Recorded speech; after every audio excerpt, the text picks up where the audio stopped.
Alright, so we're at this call in Arapahoe. The brand new Bryant. Guys in Jacksonville put it in, didn't want to come out here, which I don't blame him. So, intermittent problem for sure. He said it was short cycling. Had it running for about 10 minutes or so now.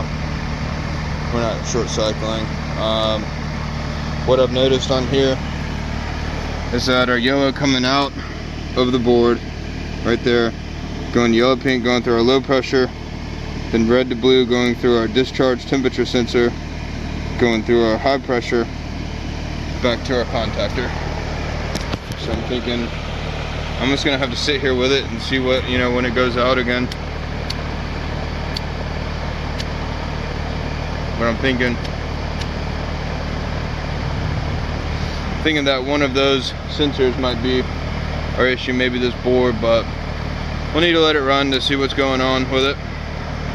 Alright, so we got the issue figured out, what was going on. So it's neither the board nor the sensors.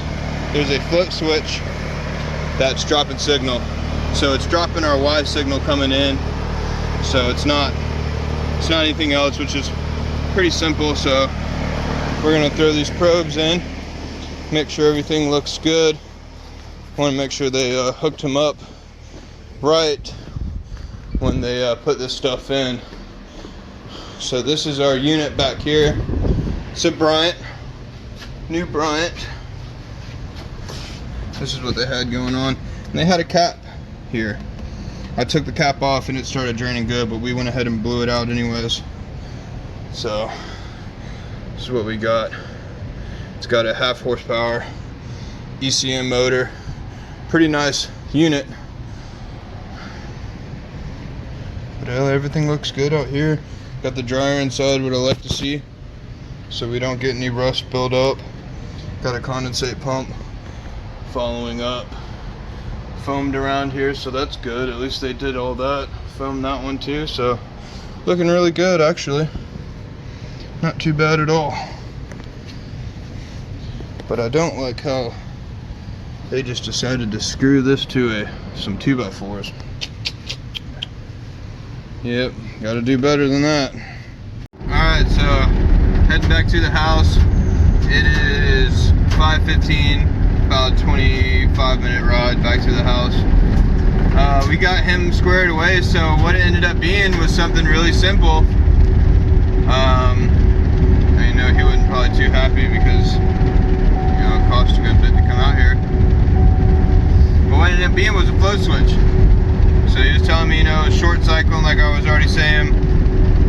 I was making sure that we weren't dropping out from the board, and you know, we weren't going off on low pressure, we weren't going off on high pressure. So what it ended up being is we were dropping our Y signal coming to the unit from the air handler. So he had a hidden float switch that he didn't see, and I was like, well, that's it right there.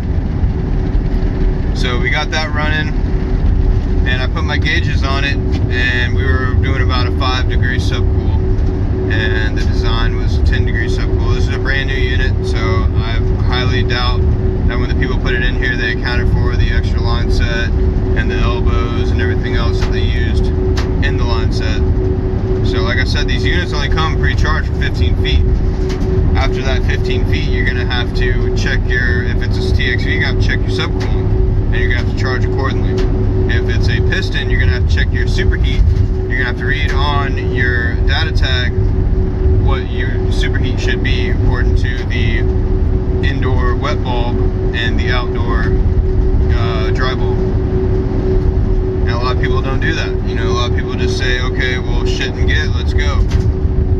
So, got it going good. I mean, he's happy. So everybody's happy today. I'm happy because I'm getting to head home. But that's what you get, you know. You're on call, you're working all the time. So it's not for the faint of heart. If you guys plan on trying to get into this business, into this line of work, you know, sometimes you have to pull hours you don't want to pull. But yep, so it's another glorious day in the life of an HVAC tech.